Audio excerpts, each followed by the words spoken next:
Michael Jordan was playing. That goal court. So they never renovated that part. Dang. Yeah, all the hoopers ducking low. Okay, we either go in here, kind of, I don't know how to say it.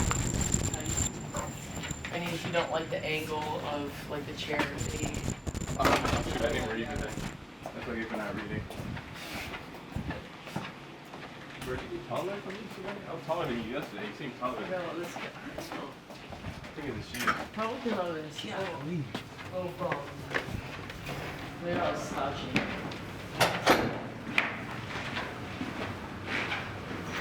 You need to get your own new wall. I know. Look at it, every single day. Nice. And the lighting's pretty good in here. Yeah.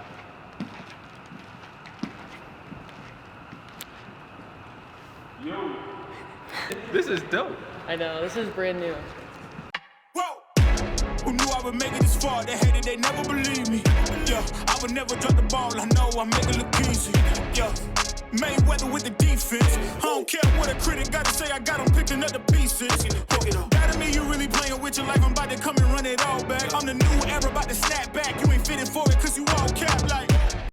Welcome back to the Stuck in My Thoughts podcast. It's a place you want to be to hear a one-of-a-kind POV. As always, I'm your host, Justin Stuckey, and we drove 7.5 hours for this episode. For this special guest, she's a star on the UNC women's basketball team. Everybody, welcome to the show, Alyssa Ustby. Alyssa, how you doing? Hey Justin, I am so happy to be here, and I'm glad that you can make it down to Chapel Hill. Yeah, you know, I drove up here and I didn't look at the weather. There's a winter storm on the way.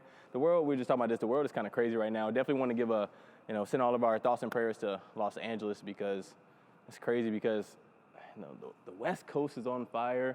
The East Coast is frozen, in Georgia and back home in Alabama, it's like a tundra going on right now. So I don't know what's going on with the world, but as y'all know, I'm a praying brother, and so we're going to pray to the good Lord. But he let this episode happen today, and I'm excited for you to be on the show.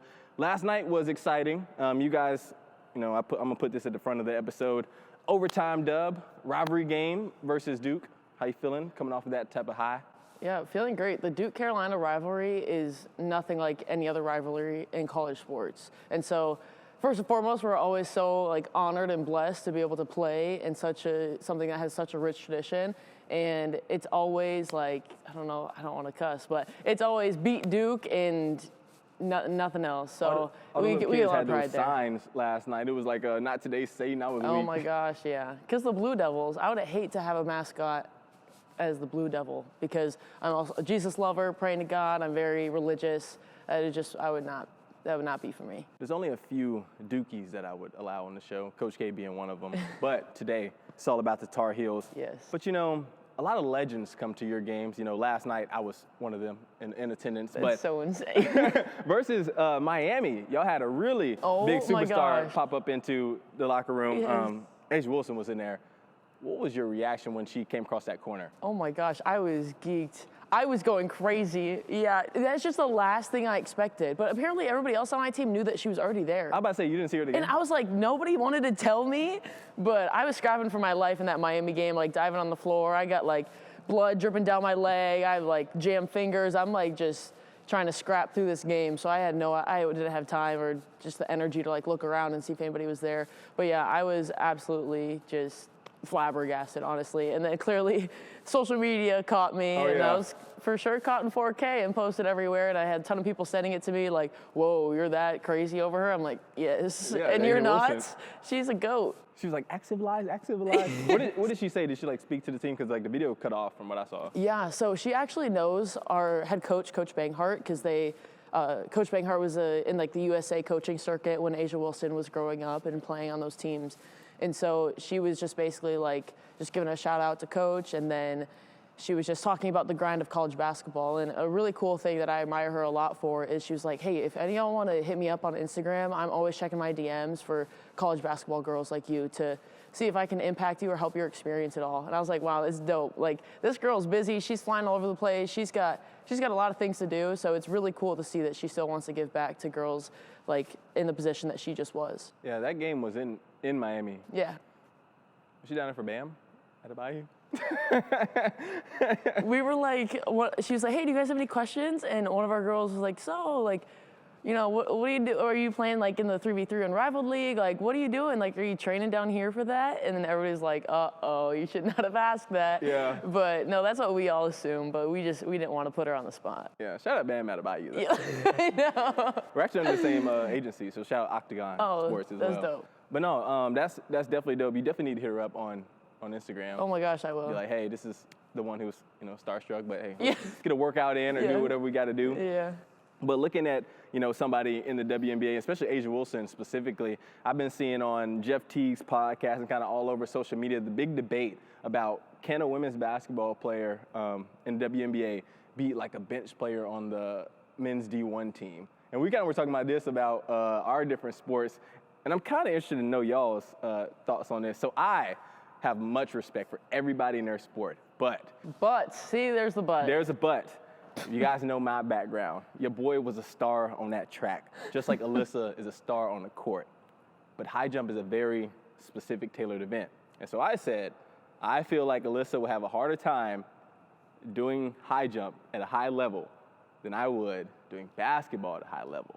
So y'all can leave that debate, do it in the comments, but I'm just gonna leave it at that. Well, I just think that's completely false. What do you think? Like, if I were to have all the work that I put into basketball since I was in, like, 2nd, 3rd grade, I think if I put that towards, I don't know, what you really got to practice at that age, but, like, running mechanics, jumping, whatever strength. not like full, Just like, a quick swap. Yeah, quick swap. Obviously, you're going to practice with the team and stuff, but, like, if we were in college and we're like, oh, you guys swap sports and try to do it at that level, obviously we'd have some type of experience, not just going like straight, no thing, but not from like 3rd grade up. Yeah, okay. That's what I meant. So would you be playing against would you be playing on the men's basketball team? Yeah, much respect to the women, but I wouldn't be playing against the women. Correct. I do not think you would, like, score against some of those men's players. I would definitely get. Almost ever. I would definitely get some buckets, respectfully. All right. I'm going to hit a shot. I'm going to hit a Yeah. shot or two. You know, I had over 1,500 in high school. I think I can at least get it in the basket. Mm-hmm. Probably not going to play all, 40 minutes of the game. Maybe see 5 or 10, but I'm going to try to do something. Now, will you be able to get over that bar? Yes. How high? How high do I need to go? So, in comparison to what I was at in college level, I was jumping 7'3". So, a female at that level will probably jumping like 6'1". Yes, I could do that.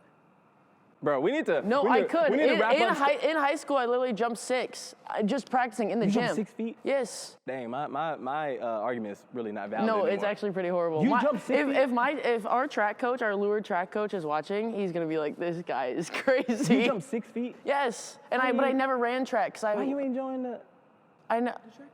I can't do two. I wanted to dual sport, but I played softball in the spring. So I would just go like to the track practices just to like help everybody else compete because our softball practice was right after. And I was like, there wasn't enough time for me to go home between the end of school and my softball practice. So I just hung around and I would get in the lines. I'd do all the drills and stuff. Dang, Yeah, I think- this is why I brought her on the show because she is a baller. My Yeah. point is not valid anymore. It's okay. I won't be mad about it or salty. Sometimes we learn. We stand corrected or sit corrected. But I am curious though. Do you think some WNBA players can beat some bench players on the men's D1 team? I think there are some, but I think a big difference between men's and women's basketball is where kind of like people are forgetting to take into consideration. I think like women's basketball, like women are much more like methodical in like how they move, and like men are a little more like obviously like explosive and flashy. And so I think if you have a good ref that's gonna kind of call it pretty evenly, I think a girl could hold it down for sure. Okay. Because I think about A'ja Wilson, like with her footwork and stuff, like that's really hard to guard. And Sabrina, like Kelsey Plum, it's like those girls are smart. They're not just gonna throw up a little soft layup and let their ball get smacked. Like they know what they're doing and they can realize what like the weaknesses are of the defender and they'll expose them. Speaking of Sabrina Ionescu, I was in the Dick's Sporting Goods and they had like all of her shoes in different sizes. I had picked them up originally because I was like shopping for my mom, my sister. I was like, dang, these some nice shoes. And I hadn't bought basketball shoes in a while. I go to like the men's section. They had them like converted in my size. I put them on. I had FaceTime my boy, shout out Titus. I was like, bro, I gotta get these shoes. These shoes are fire. So shout out to Sabrina Nescu. You make some fire basketball shoes. Yeah. But you mentioned you played softball and stuff back in high school. Yeah. You played multiple sports. I feel like now it's kind of a lost cause for a lot of people to do the dual sport and multi-sport. What do you think the benefits were for you playing or doing multi-sports? Yeah, so I played soccer, softball, and basketball all the way through the senior year of high school. So even though I was committed, I was like, I still want to play more sports. And I even got pressure from college coaches like, hey, you should really like start to focus. You know, it's time to take that next step in your career. Like, you should drop those other sports. And I was like, I don't think I want to. And it's because of those benefits. And some of those are like, for me, it was like cross-training part. So like soccer, like I have great footwork in basketball. I attribute a lot of that to softball or soccer because able to just do different moves and being really light in your feet. And then also just like the mental component. Like, I felt like I would probably get burnt out if I was playing basketball and like training basketball all year round. And it was always so exciting to like look forward to the next sports season.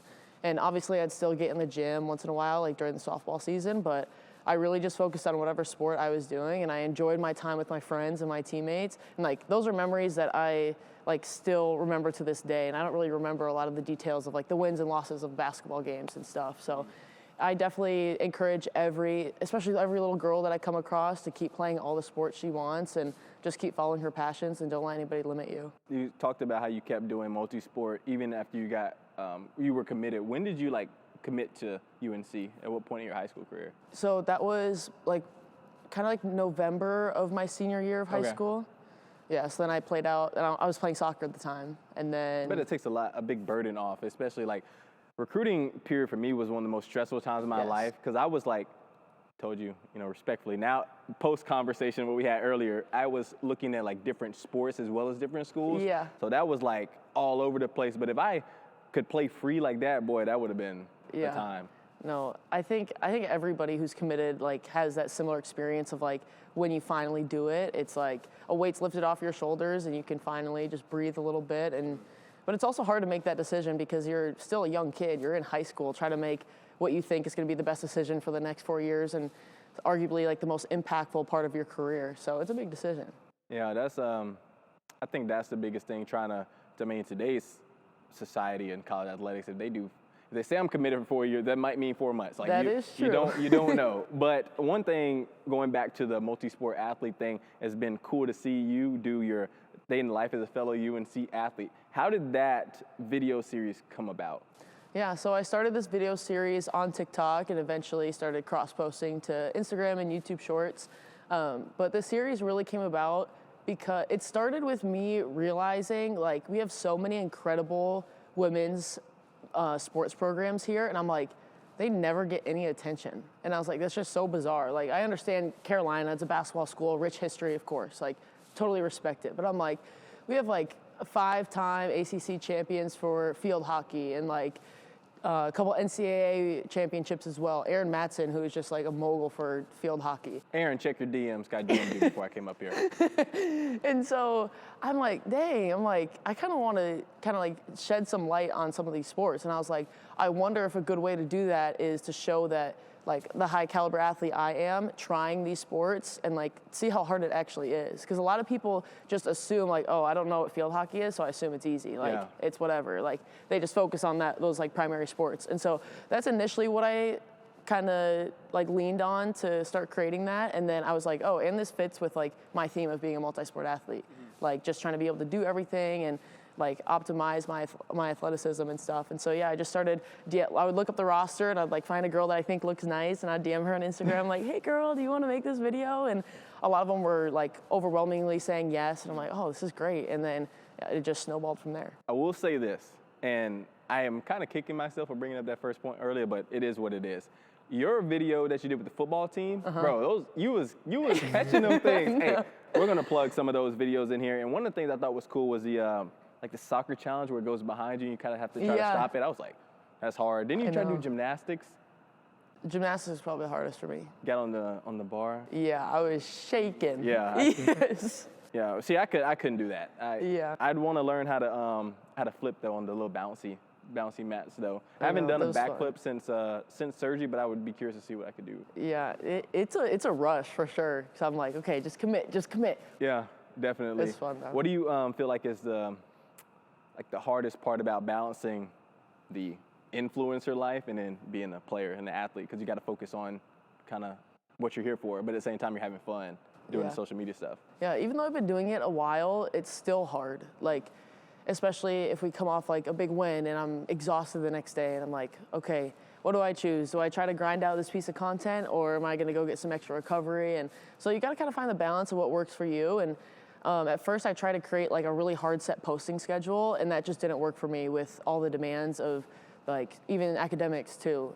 I'm in a master's program now and got my undergrad degree, and so it's just been a grind academically as well. Oh, thank you. Big shout out, big shout out. Thank you.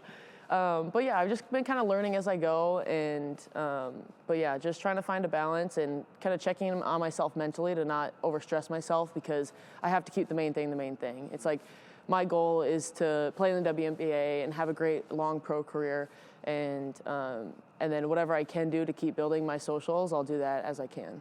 That's what's up right there. I think that's a lot of people in today's college athletics' biggest struggle, because there's been people who aren't the most socially active anyway, and they don't want to post their life. Did you ever struggle with that? Were you always like, oh, I want to be a social media influencer? I don't like using that word, but like, I want to give people insight of like what I'm doing. Were you always like that, or did you have to kind of learn as you went? Yeah, so my freshman year in college, I was like, gosh, like it would be so cool to be one of those people that like make TikTok videos, and I didn't make a TikTok dance before, like in freshman year, and I just felt awkward posting it, because I'm like, what are my teammates gonna think of me? Like, I'm some freshman that is even ranked in the ESPN top 100 of my class, and I just kind of got like thrown into the team because they had an extra roster spot.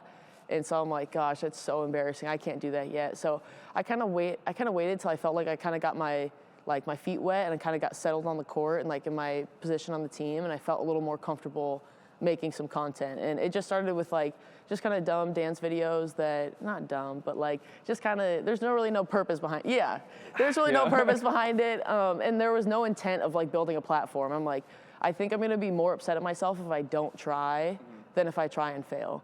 And I'm like, what's the worst that could happen? And I'm like, nothing happens. I'm like, great. Okay, then at least I'll change. Then the other thing, I was like, okay, I'm gonna change my perspective, and I'm just gonna use this as like a log, like kind of like a diary, and like just make videos and like, so I can remember parts of my college experience. So I kind of took off the pressure of like, ooh, I wanna be a big content creator. And I just kind of started small, and then it just kind of took off from there. That's kind of how I started with this whole setup now. I started with the vlogs. So when I was back at Sanford, I had seen people post vlogs. I was like, oh, that's pretty cool. So I had it like the phone. I just started videoing, and ultimately, I thought it was good memories to look back on. Right. But then people started enjoying it. Yes. Then it just kind of naturally transitioned into all this. And now we're here, stuck in my thoughts. And now that we're here, there is a button by this video that you're watching that's called subscribe. Ooh. Make sure you hit that. You see that plug? Click it. Yeah.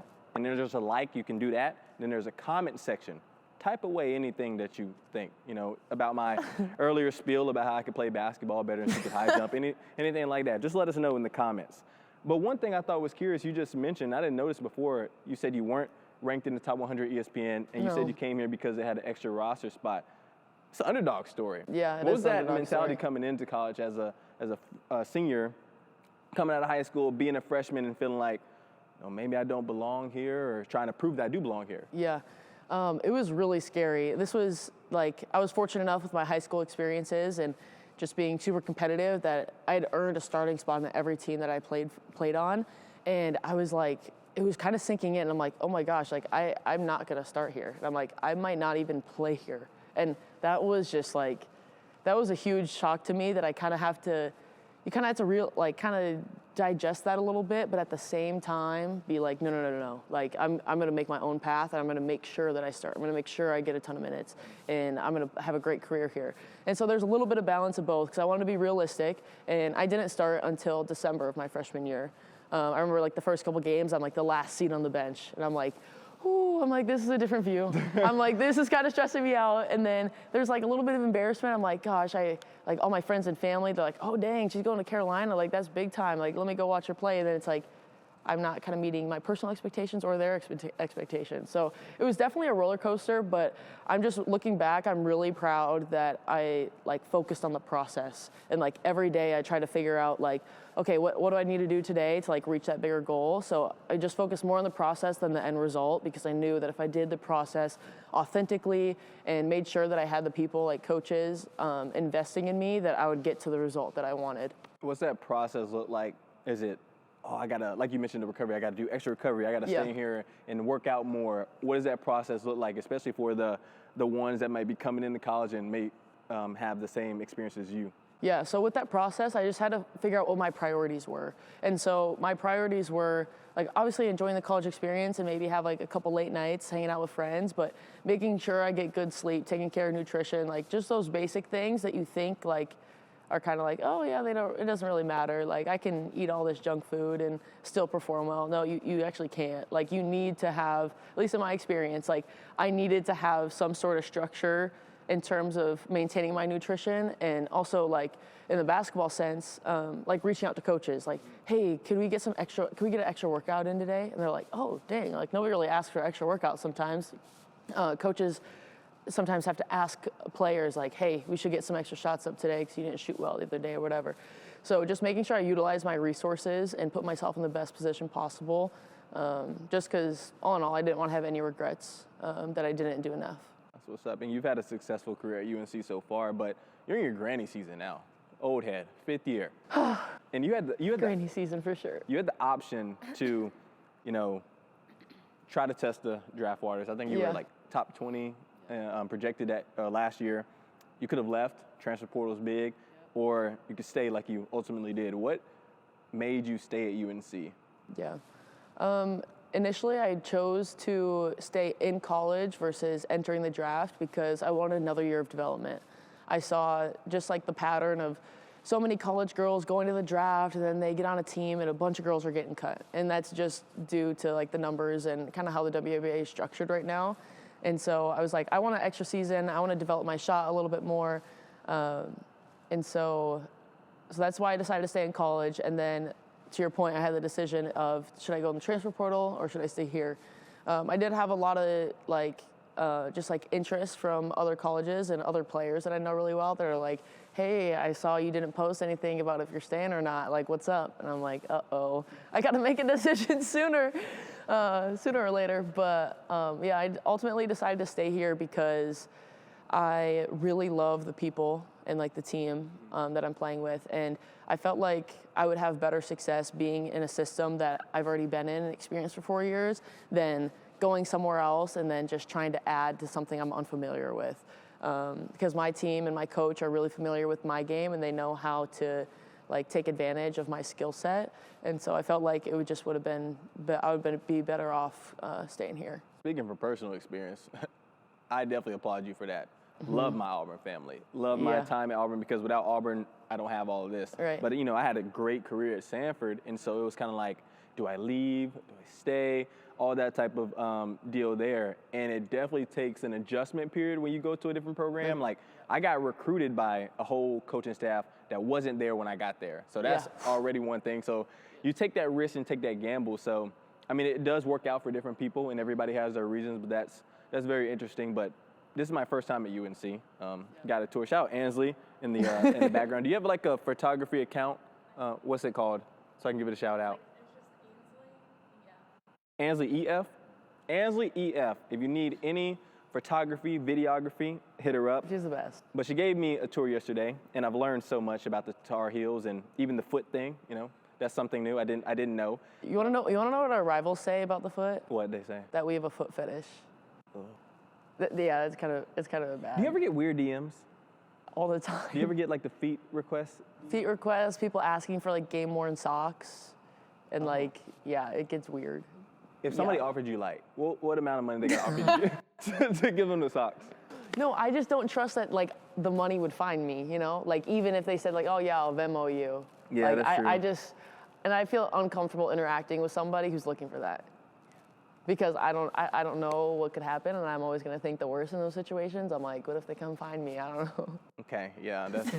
Don't send those DMs and don't respond to those DMs. Correct, yeah, just ignore them. But we're on campus in Chapel Hill, and I'm curious. I told you this before that I would ask you this when I sent you the question, so I hope you're ready. I didn't look at them. No, I looked at them once. I tried, people. Who is on your Mount Rushmore for UNC athletes? Okay. I think current, past, present. Past, present, male, female. I need 4. Oh, okay. I'm going to split it male and female. So my 2 males, I'm going to go Tyler Hansbrough and Michael Jordan, obviously. Okay, and then for women, geez, I'm going to go Ivory Lotta. She's probably one of my favorite people ever. Shout out Ivory. And then I'm going to go Erin Matson. That's a good one. Again, Erin, check your DM. I know you had a great trip in Europe or whatever, but you're back. You're on campus here somewhere. She's a busy girl. I understand that. That's why I sent a message ahead of time. She was a baller on the field. I guess that's what you're saying, field hockey. Yeah. And now she's a balling coach. So yeah, much she respect. won a natty the first year of her being a coach. It was like, that's insane. It had to be last year or so when I saw that she was like getting the position in general, and that's immediately when I knew I wanted her on the show. Yeah, we'll get it one day. Yes. But I was getting a little nervous when you said Tyler Hansbrough before you said Michael Jordan. Like I was expecting that to come first, but you put him in there. No, I was gonna say Michael Jordan first, but then There was really there was no intent behind the order. Okay, shout out to you, Michael. But this is a Jordan sponsored university team athletic department. What are the top 3 Jordans? Okay, my favorite Jordans right now are the UNC 1 low PEs. And so something that's cool about the player editions, Jordan only makes enough in the UNC colorway for men's and women's basketball and football players. And so they all have an ID number and they're not sold anywhere else.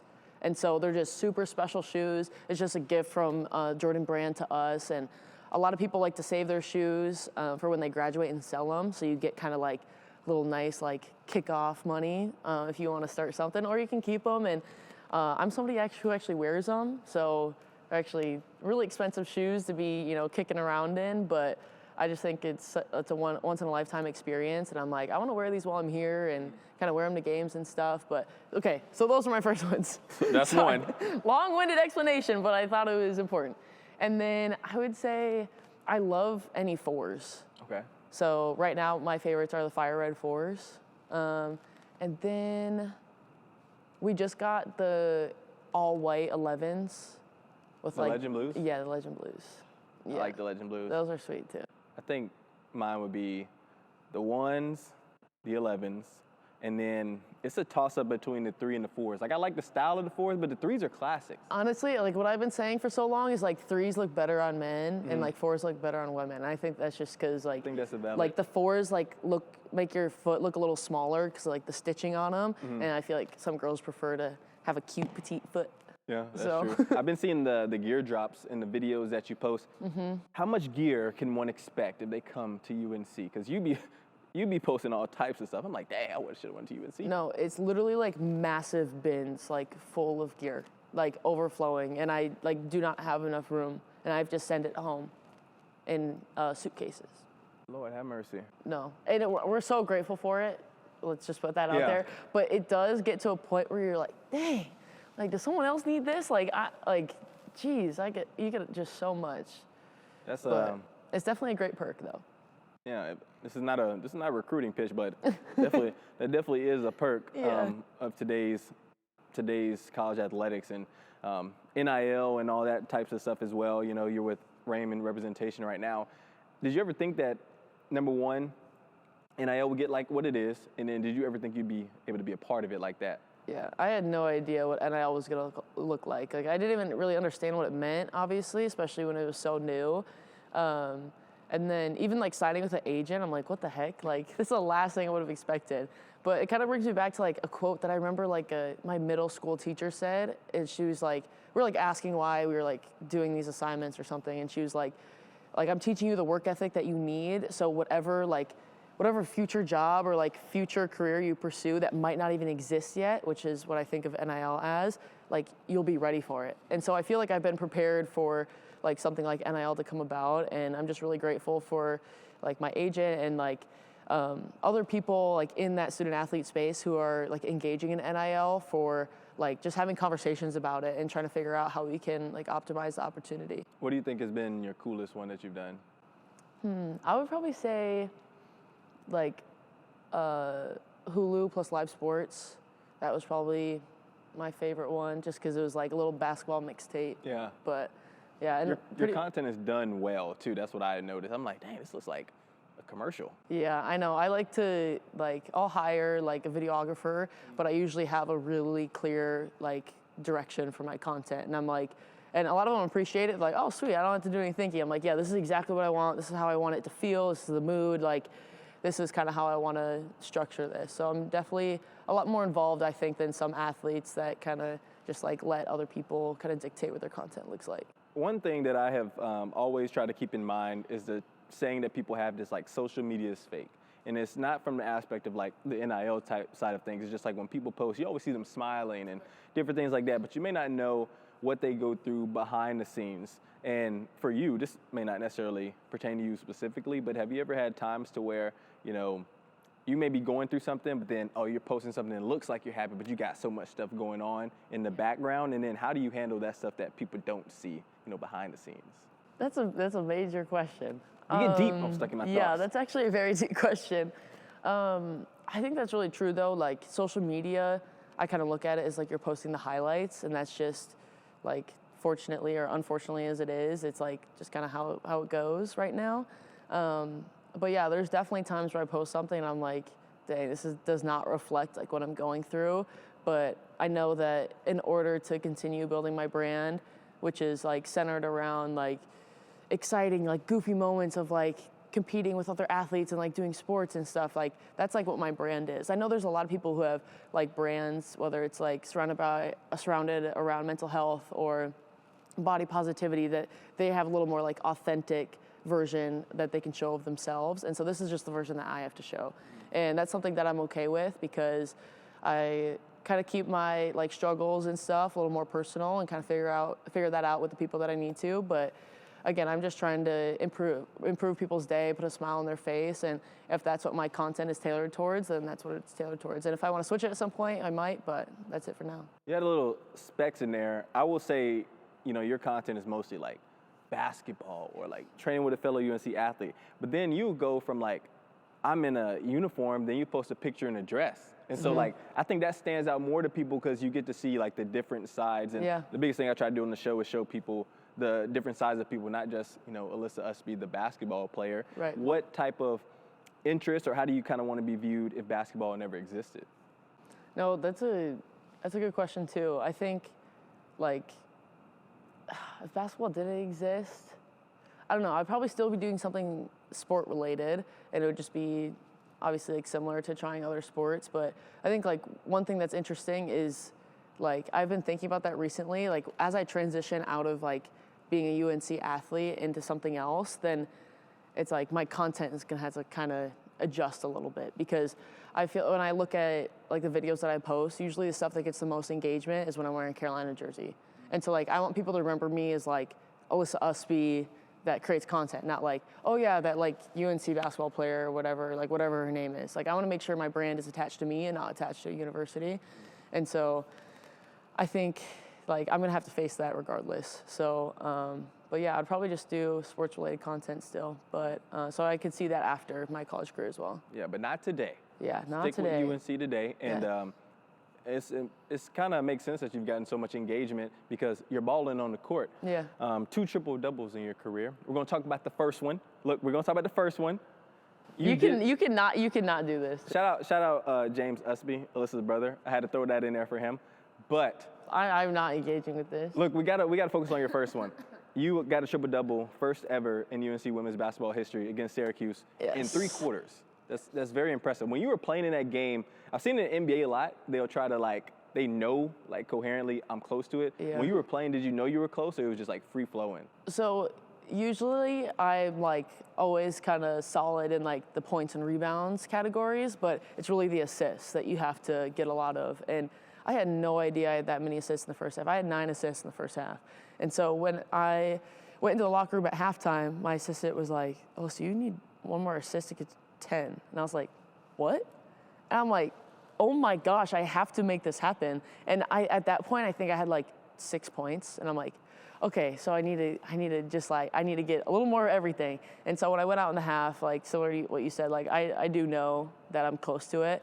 And it was actually kind of bizarre when I was just 1 point away and everybody's like, oh, everybody's getting so excited. I could feel everybody. Every time I took the ball out of bounds, like, oh, so you're 1 point away, you're 1 point away. I'm like, yeah, thanks, I know. All the pressure's on right there. Yeah, and then it was on a free throw too. And so I had 2 free throws. I missed the first one, and I'm like, oh, geez, I can just feel everybody's like just getting super excited and sitting on the edge of their seat. And it was just the coolest thing when that second free throw went in, and just to get all the love from the community, and especially a lot of like other UNC women's greats were like reaching out to me and like, hey, this is so dope. I'm so proud of you. And I'm like, wow, like, yeah, I got around, so it was pretty sweet. That's dope right there. I think when you experience something like that, I saw your vlog, so I do a lot of research, obviously. It's different, like, even when I have friends on, I still do my research to learn more and stuff to be able to bring up in the show. But I was watching your YouTube, and you had, like, a vlog series, and I guess you got presented during, like, the game after. Yeah. So I think that's pretty dope. I hope you don't dribble that basketball. You know, I keep know. that in a frame or something somewhere. It's in a case right now. Okay, that's so good. it's safe. That's good. I can ask this now that I am outside of college athletics, and I don't know what I'm not you're in gonna it. say. What? I said I don't know what you're gonna say. Oh, Go ahead. that's the point. What's the dating life like as a college athlete in the 2025? I would not have expected this question. My friends that know me are like, once they hear that question, they're gonna go, oh. But dating life is, gosh, I don't even know where to take this.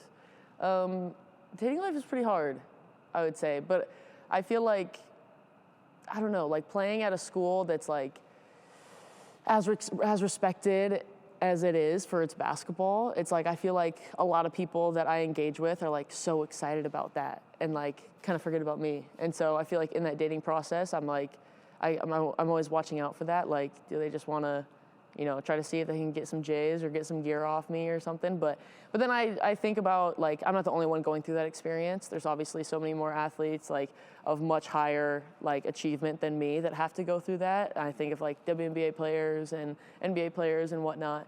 But it's still a struggle. Yeah. And so, but I also don't put too much pressure on it because I have, like, a lot of ambition for my goals in my career, and I know that, like, when it's the right time, it's the right time. And that's definitely a decision in terms of, like, dating and looking really far down the line in marriage and stuff. Like, that's not a decision I want to rush. And I always think about I'm choosing my kid's father. And so that's a huge driving piece that reminds me to kind of slow down and not stress about the dating life if it's not going my way. Yeah, you don't want to run into those attention seekers and all that type of stuff. What do you think about the people, like, keeping your relationship private? Like, people they may be in a relationship, but they don't post it. Like, I feel like it's a balance because, one, I'm like, okay, are you trying to hide the fact that you're in a relationship? Or you just don't want people in your business? And I can, I'm looking at both sides. So. Yeah, no, I'm torn. I'm actually torn between that. I have no idea, like, what the right answer is because, I mean, we've seen, like, relationships end pretty horribly on social media, and a lot of, like, the fans and the followers, like, take sides, and it's, like, something that seems to follow these, like, content creators or, like, athletes or famous people Travis forever. Hunter's going through it. Oh, my gosh. I actually can't imagine. Like, my heart hurts just, like, for both of them. I'm like, regardless of what's going on or the details of it, it's like, it just can't be enjoyable at all. Get my boy off social media, man. He's just a fun-loving guy. He looks like such a sweet kid. I hate it more for Travis. Like, I can't speak, I don't know either of them, but I do hate it more for Travis than I do the girl because I'm like, bro, they talking about this girl more than they talk about the Heisman. I know. I just feel like it got so clouded. I'm like, we should be celebrating this guy for, like, the incredible things that he accomplished this past season, but no, that's really unfortunate. I know. It's so sad. What's my dog? Anna Camden. Plays at Richmond now. I try to keep up with everybody on social media. I remember she put out something that she was so hesitant to put out on social that she had a boyfriend and stuff.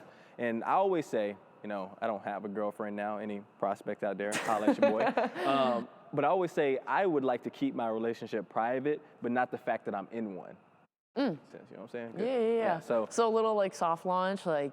Yeah, but like, I don't have to post every single waking moment of my relationship, because people get so invested to where if you're not posting them as much, oh, they think y'all broke up. Right. You know, so, but also the fact of like, no, I'm in a relationship, but I don't got to show y'all every single thing. So I think that's important, but you know, sways down the line. Right.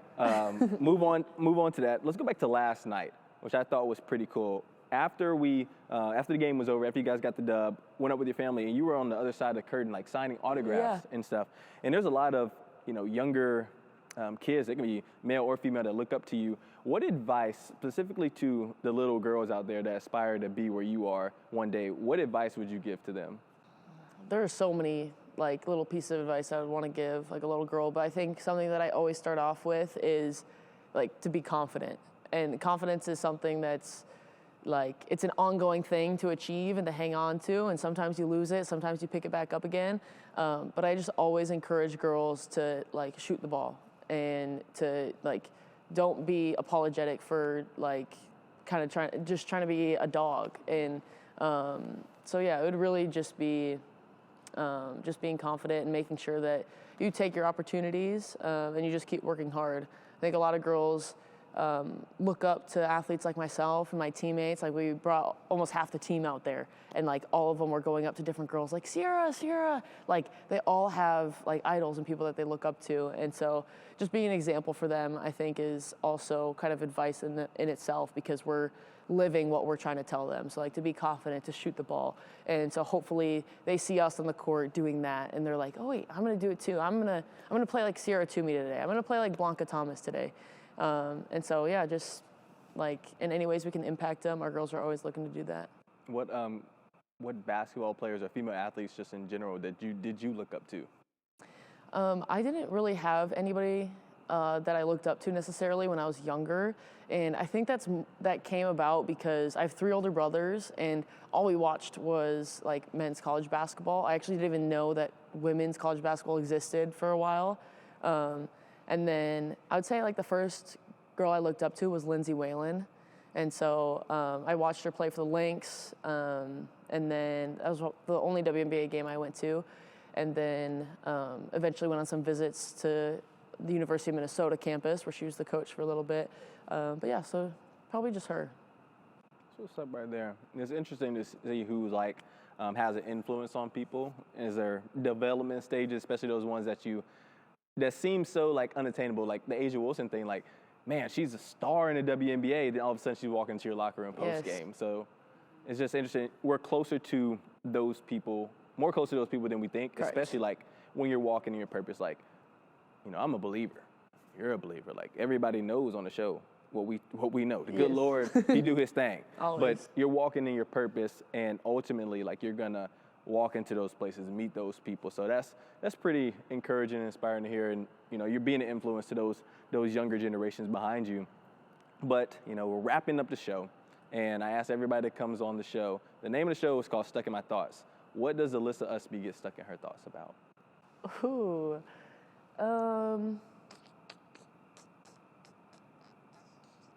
I would probably say that I get stuck in my thoughts about like meeting the expectations I set for myself. And I was actually just having some conversations with some friends like and family after the game yesterday over FaceTime. And I'm like talking about how like I just can't stop thinking about how I didn't meet my expectation and I'm falling short. And one of my friends was like, but who are you playing for? Whose expectation are you playing for? And I was like, oh my gosh, you're right. I'm playing for God. Like audience of one. I'm not playing for the donors who are like fund our program. I'm playing for my teammates, of course, but I'm not playing for their approval. I'm not playing for my coach's approval, because like they don't have, like God is the only one who has unconditional love. And so I know that when I play on the court, it's like if I have a bad game, he still loves me just as much. If I have a great game and I get another triple-double, he doesn't love me any more than he already did.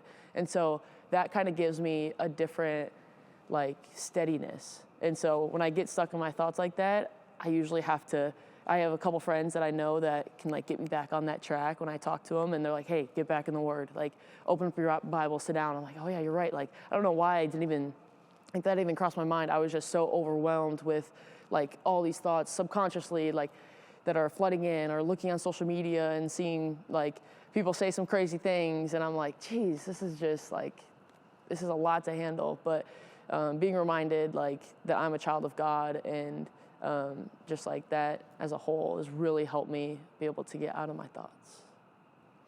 Nothing much I can say after that one. That was that was good. Putting your identity in Christ and not in your sport. I think that was one of my biggest struggles in trying to understand that, because when I first heard it, I was in FCA at Sanford, and one of my former teammates said it, and I walked out of FCA pissed. Really? I was like, what are you talking about? Like, that's such a weak mindset at first, because she was basically like, you know, you don't have to hit the goals. I was like, right. what are we? I was like, that's what we're here for. But when I really sat down and understood, you know, what she meant from that, you learn to appreciate that more. Definitely. And I know there's so many athletes out there who are battling that and struggling with, man, I have these expectations to meet from myself, my family, my coaches, my friends, anything, but understanding like, you know, the good Lord gonna love you no matter if you go out there and drop 30 or you sit on the bench the entire game. Right. You know, because he has you in the place that he wants you to be. So, Alyssa, I appreciate you taking the time. Of course. It was well worth the 7-hour drive. Yes. We caught a dub last night, OT win. We sat down with Alyssa, and they got a lot more to prove and a lot more to do as we go into the season. You know, March is coming up soon. I know. So, it's right around the corner. Right around the corner. We look forward to seeing you, and I appreciate you taking the time. All you guys out here, make sure you go ahead and like, comment, subscribe. Stay tuned for all the other Stuck in My Thoughts episodes we got coming up. We out of here. Bye. Oh, man, that was good. That's dope. Appreciate it. Of course. You didn't get too nervous. You was doing your thing. Yeah. Whoa. Who knew I would make it this far? They hated, they never believe me. Yeah, I would never drop the ball. I know I make it look easy. Yeah. 2, and then low. 1, 2. Slow down. It's like slow down. 1. Point. Pull, come this way. Pull with your right. Come this way. Okay, so let me go from the beginning. Stuck in the building. I came all the way down here to Chapel Hill to do a podcast with this goof right here. But now we doing some TikToks, you know what I'm saying? Dang, I look real good. Okay. I can't. Oh, yeah, I get my screen time.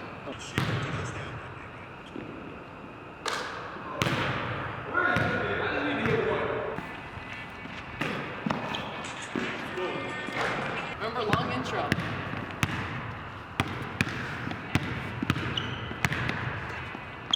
That's so good.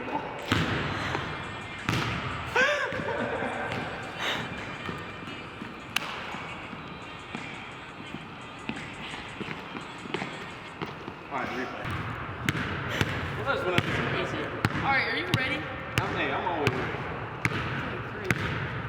3 seconds.